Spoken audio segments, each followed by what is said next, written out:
சித்திரை முதல் நாள் அன்று செய்ய வேண்டிய முக்கியமான விஷயங்கள் இதோ. 1. கனி காணுதல்.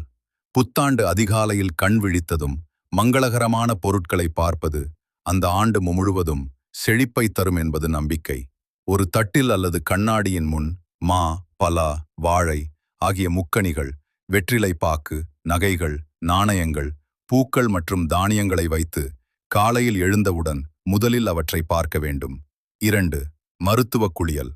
புத்தாண்டு அன்று வேப்பம்பூ, மஞ்சள் உள்ளிட்ட மூலிகைகள் கலந்த நீரில் குளிப்பது உடல் நலத்திற்கு நல்லது. இது கோடை காலத்தின் வெப்பத்தை தாங்கும் சக்தியை உடலுக்கு அளிக்கிறது. 3. வழிபாடுகள். வீட்டின் வாசலில் வண்ண கோலமிட்டு மாவிலை தோரணம் கட்ட வேண்டும். குலதெய்வம் மற்றும் இஷ்ட தெய்வங்களுக்கு சிறப்பு பூஜைகள் செய்து பெரியவர்களிடம் ஆசி பெறுவது சிறப்பு. முடிந்தால் அருகில் உள்ள கோவிலுக்கு சென்று வருவது மனதிற்கு அமைதி தரும்.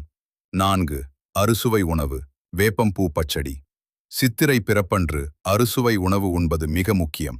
குறிப்பாக வேப்பம்பூ பச்சடி கட்டாயம் இடம்பெற வேண்டும். இனிப்பு, வெல்லம், மகிழ்ச்சி, கசப்பு, வேப்பம்பூ, இன்னல்கள். புளிப்பு, புலி, நிதானம். உவர்ப்பு, உப்பு, ஆர்வம். துவர்ப்பு, மாங்காய், புதிய அனுபவம். கார்ப்பு, மிளகாய், வீரம். வாழ்வில் இன்பமும் துன்பமும் கலந்தே இருக்கும் என்பதை உணர்த்தவே இந்த முறை கடைபிடிக்கப்படுகிறது. 5. பஞ்சாங்கம் வாசித்தல்.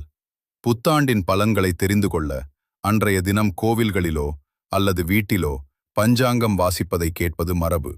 6. தானம் செய்தல். புதிய நீர், மோர், பானகம் அல்லது இயலாதவர்களுக்கு அன்னதானம் செய்வது இந்த கோடைக்கால